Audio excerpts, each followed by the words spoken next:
subax kasta markaad soo toosto waxaad haysataa laba wado midkood inaad qaato.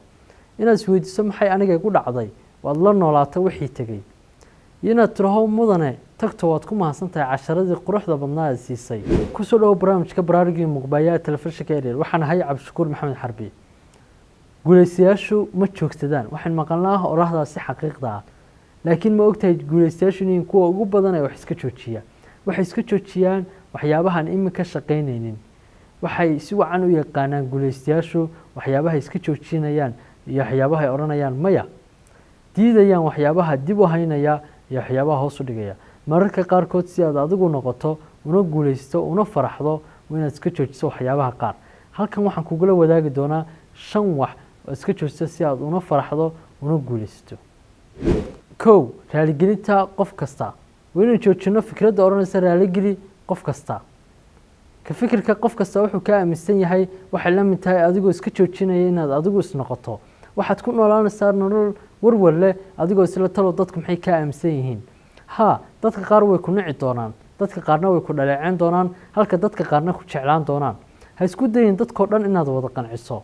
raaligelinta dadkoo dhan waxaad ku waayeysaa farxaddaadoo dhan. waxaad tahay qof ka duwan dadka kale oo dhan. sheekooyinkaagu waa muhiim, fikradahaaguna qiimo ayay noogu fadhiyaan. qabo waxaad jeceshahay. jeel ha ugu xidhnaanin fikradaha dadka kale ka aaminsan yihiin.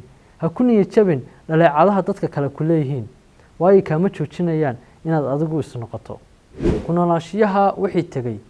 waynaynu joojino wixii tegey inaynu u oyno. way tegeen dibna u soo noqon maayaan, hal wax mooyaane inaynu casharo ka baranno. ilmada indhaheena ka soo qubataa waa inaynu biyeyso beerta aan mustaqbalka midhaha ka guran doonno. subax kasta markaad soo toosto waxaad haysataa laba wado midkood inaad qaato. inaad isweydiiso maxay aniga igu dhacday waad la noolaato wixii tegey, iyo inaad tiraho mudane tagto waad ku mahadsantahay casharadii quruxda badnaa aad siisay. horena uga socoto oo aad ka faa'iidaysto 24 saacadood ee cusub ee kugu soo waajahan. adiga ku jirtaa taa labadaa wado qaadanayso, waana ta sababta mar walba guusha iyo guuldarada. mararka qaarkood maskaxdeena isdhexqabsi ayaa ka dhaca. buuqaas ka dhasha ayaa wuxuu soo saaraa fariimo negative ah, kaasoo sababa qofku inuu naftiisa iskiis kaga shakiyo. isdhoomatid qofkii ku wacnaa kuma soo baxaysid, laguma baahna. waxa la joogaa xilligii aad joojin lahayd inaad iska shakido. waad wacan tahay waxaad tahay qofkii loo baahnaa. riyooyinkaaga iyo fikradahaaga waa loo baahan yahay. waxaa la joogaa xilligaad rumaysan lahayd awoodaha riyooyinkaaga. jooji inaad ka baqato isbeddelka.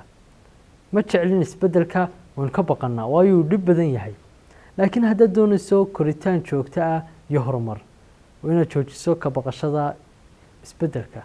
waa inaad bilowdo isbeddel oo aad isku daydo inaad ka dhex baxdo comfort zonekaaga. isbeddelkaasa markaa wuxuu keenayaa horumar waara oo adiga iyo dadka kugu xeeranba aad gaadhaan. isbeddelka markaa u bareer, dhib kasta ha kugu yeesho, isku day inaad isbeddel samayso. 5. fikir ka badan.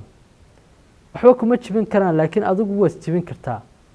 ka fikirka waxyaaba aanad awoodin amaba waxyaaba aanad maamulin. waxyaabihii tegey, dad dhintay iyo waxyaaba aanad awoodahaaga ahayn. waxaad ku waayeysaa farxaddaada, waad ku warwalaysaa, wax kastaana way kula xumaanayaan. jooji fikirka badan oo ka fikir waxyaabaha aad adigu gacanta ku hayni karto. intaas waxaan ku dhaafaya barnaamijkeeni baraarug. intaan ku kulmi doono barnaamij lamida waxaan idinku dhaafay. asalaamu allaahi calaykum waraxmatullaahi tacaala wabarakaatu.